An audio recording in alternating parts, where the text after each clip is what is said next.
Hi, hello guys. So welcome back for today's video. Itatakil po natin yung mga mahahalagang bagay or yung mga important facts dito tungkol kay Atome kasi marami pong nagtatanong at nalilito. Kahit naman ako nung umpisa na lilito rin ako dun sa mga information. So kaya nabuo tong video na to is doon po sa mga nagtatanong, maraming salamat po.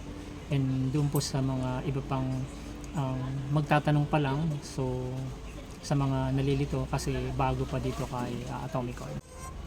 Yung una pong itatakil natin is yung ano ba yung pagkakaiba nitong si virtual card sa kasi physical card. So kasi itong si Atome as may dalawang function. So yung isa is virtually, yung isa naman is physical. Itong si virtual, meron siyang sariling account number. Ganun din po itong si physical card. So meron din siyang sariling number. Pero nag-share po sila ng the same credit limit. Kung ano po yung binigay sa inyong credit limit is the same credit limit po na pwede nyong gamitin either virtual or either physical. For example, meron kang 1,000 credit limit. So example lang naman yun. So na-spend mo na yung 500 pesos na credit limit mo virtually. So may binayaran kang something virtually. So ibig sabihin 500 pesos na lang po yung natitira sa credit limit nyo. So kung gagamitin mo itong si physical card, so 500 na lang po yung pwede nyo pong gamitin. Basically, ang pagkakaiba talaga nila is si virtual card is pwede mo lang gamitin sa online purchases or online payments. Like for example, gusto mo magbayad ng electrical bill, so pwede mong gamitin tong si virtual card mo na bayaran tong si Meralco online. So usually ko po ginagawa yun. So punta kayo sa apps, bayaran nyo po si Meralco using your virtual card. So wala kang gagamitin card dito. Ang gagamitin mo lang is yung card number ng virtual card mo. Yun po yun. So yun ang pagkakaiba. Si physical card is gagamitin niyo po siya sa actual na like the physical store or sa food chain. Kung pumunta kayo for example sa McDonald's o Jollibee, so pwede niyo pong ibigay yung actual card nyo, tapos yun po yung gamitin yung pambayad. So sa virtual naman, pwede nyo rin po yung gamitin yung virtual card nyo pag umorder kayo sa Grab through McDonald's or Jollibee, magpapadeliver kayo. Yun po yung pagkakaiba doon po sa nagtanong ano yung pagkakaiba ng virtual. So yun po, usual na rin po yun sa mga ibang card. Yung susunod po is yung credit limit nyo doon kay Atome, saka yung cash loan limit. So magkaiba po yun. Itong si credit limit is yun talaga yung main services ni Atome. So yung credit limit nyo is yung amount na pwede nyo lang pong gamitin sa pagbabayad or sa pagpa-purchase, while itong si cash limit is nakukuha nyo through loan. So kasi mayroon siyang services na loan, so cash loan. So kasi itong si Atomic Card, wala pa po siyang services or capability na mag-withdraw kayo ng cash through your physical card or mag-withdraw dun sa ATM. Wala pa po siyang services na ganun. So as of this time, hindi kayo pwedeng mag-withdraw ng cash. So ginagamit nyo lang po yung card nyo is to purchase today. Parang nangutang kayo to purchase today using your card and pay later on. So yun. Unlike si cash loan is it's a physical yung pera, yung actual na pera na nakuha nyo. Hindi kayo nag-purchase dito pero kumuha kayo ng cash through loan. So yun po pagkakaiba. So hindi pa po kayo pwedeng mag-withdraw ng cash sa ATM gamit si physical card nyo. Unless mag-a-apply kayo ng loan. So itong si loan, mayroon din pong credit limit or cash loan limit. So kapag na-approve ka ng for example 20,000 pesos, yun lang po ang pwede nyong i-withdraw as cash. So hindi pwedeng lumagpas doon. Pwede nyong i-withdraw yung partially, like gamitin nyo lang po yung 10,000 and then later on pwede nyo rin pong gamitin yung remaining na 10,000. Yun po yung limit na cash loan limit. While si credit limit or yung pay now or buy now pay later, ganoon rin po yung kung 20,000 yung limit nyo sa card nyo, yun lang rin po ang pwede nyo gamitin sa pagpa-purchase. And then yung next na topic po is itong si billing cycle ni Atome. Paano po nagwo-work itong si billing cycle? Itong si Atome po ay sumusunod sa standard 30-day billing. So, yun po yung time frame na pwede po kayong mangutang. So, doon lalabas yung sinasabing cut-off. Like for example, ang cut-off nyo or ang billing cycle is from, for example, 5, halimbawa, August 5. So, from August 6 and then up to September 5, yun po yung exact na 30 days or 1 month billing cycle po. So lahat po ng na-purchase nyo within the time frame is yun po yung papasok sa billing nyo, yung lalabas po sa statement of account na dapat nyo pong bayaran. So 30-day billing, pero depende kasi kung ilang number in a month. So let's say it's a 1 month billing, pero ang ibig sabihin kasi niyan 30-day billing cycle, so 1 month. So kung ano po yung na-purchase nyo within that period or time frame, yun po yung babayaran nyo na bill dun sa next billing date. And then dun po sa mga nagtatanong, ito talaga isa sa mga nakakalito yung billing date tsaka due date. So anong pagkakaiba ng billing date tsaka due date? Yung billing date po ninyo is yung po yung cut off na tinatawag, na 30 days. From 30 days lalabas po yung doon nyo po malalaman is kung kailan po yung billing date nyo. So dapat lagi nyo pong tinitingnan tong si apps. For example po, yung billing date po ninyo is August 5. So from August 6 to September 5, yun po yung billing cycle. So ang next billing date nyo po is, kasi natapos na yung cut off ng 6, so ang next billing date nyo uli is September 5. So doon na po yung pinuputol. So yung September 5 na yun, doon na po lalabas yung ano nyo, kasi yun yung cut off doon na po lalabas yung sinasabing statement of account. So yun po yung resibo or yung bill na dadating sa inyo, parang katulad kay Meral, kung naka-receive kayo ng bill, yun na po darating yung bill nyo na babayaran nyo. Andun na po yung total na kinuha nyo ng buong August 5 to September 5. From August 6 to September 5, kasi ang cut-off mo is 5. So mag-uumpisa kayo uli from September 6, ano bang sunod? September, and then October.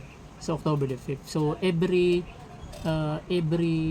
5th of the month is yung billing date nyo po. Yun yung billing date. So dito po wala pa po rito yung due date. So ngayon pag-usapan natin yung due date.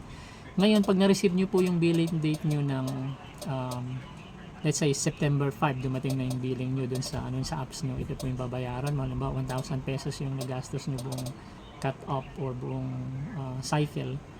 So lalabas po yung sasabihin niya na po ron yung kung kailan po yung due date nyo.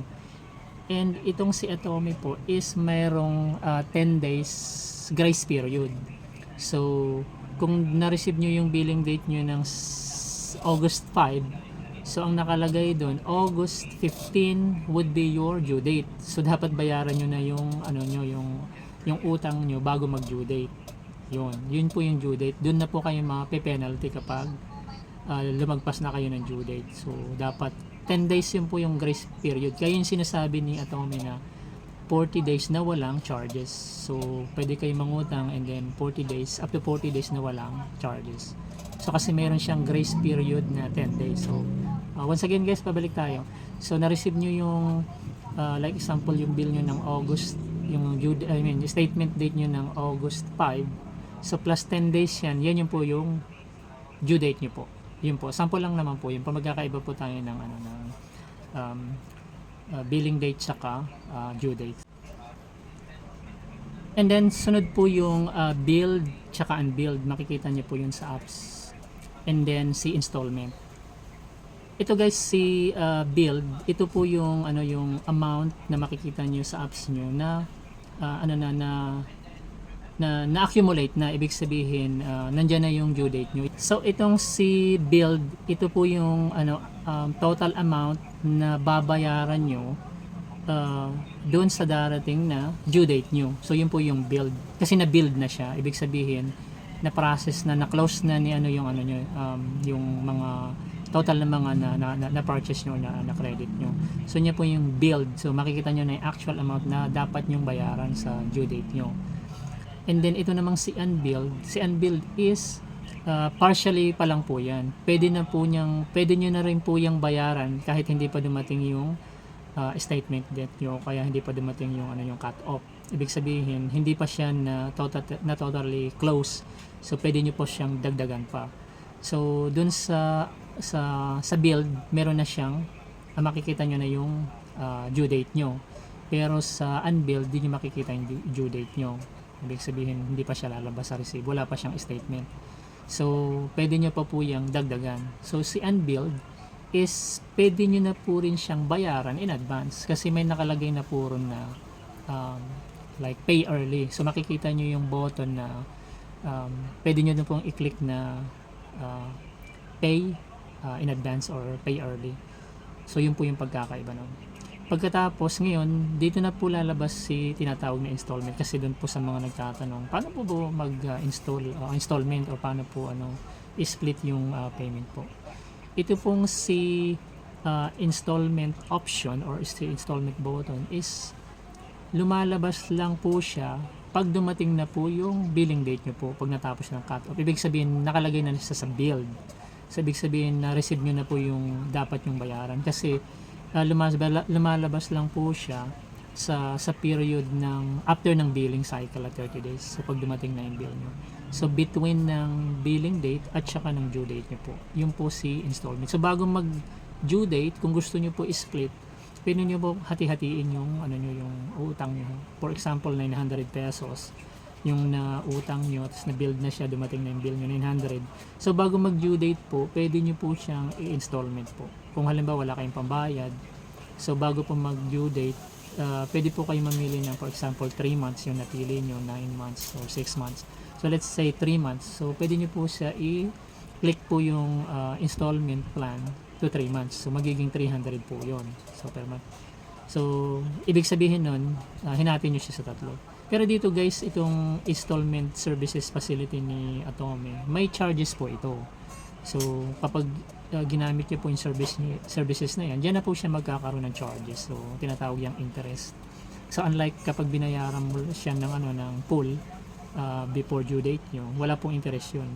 Pero kapag ginamit niyo po itong installment facilities niya, doon pa lang nagkakaroon ng kita si doon sa sa utang niyo, doon sa percentage or interest po.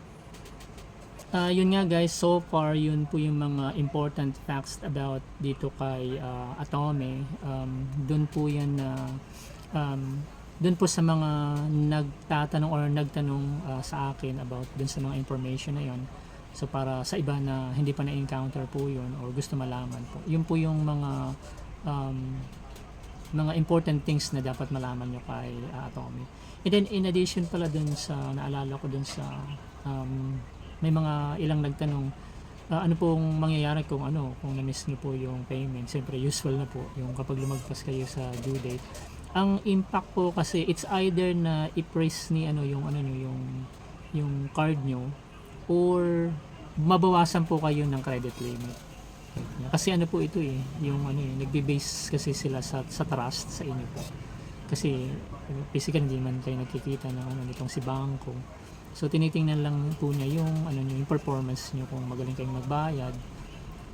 And ini-split niyo yung niyo, so kumikita sila. So binibigyan kayo ng mas mahaba o mas malaking yung allowance or credit limit. Pero kung nagpi-failed po kayo doon sa amount na yun na ibinigay sa inyo, which is kahit di nyo naman siya na-consult tapos nag-failed kayo, ibig sabihin incapable kayo, so binabawasan niyo yung credit limit. And sometimes nilalak niya until mabayaran niyo. So kailangan niyo pa po mag-request. So yun po yun. And guys, nga pala maraming salamat sa pagsabaybay at sa panonood. Kung hindi pa po kayo nakasubscribe sa channel natin, dyan lang po sa baba yung subscribe button, huwag nyo lang po kalimutan. And then kung maaari, click nyo na rin po yung bell notification para kapag may bago tayong ilalabas na videos, at least ma-notify kayo. Kung halimbawa busy kayong time na nag-login kayo sa YouTube, makikita nyo po yun sa sa notification, yung mga bagong videos. And once again guys, na-appreciate ko po yung usual kind support nyo po, and Hope to see you next time on our next video.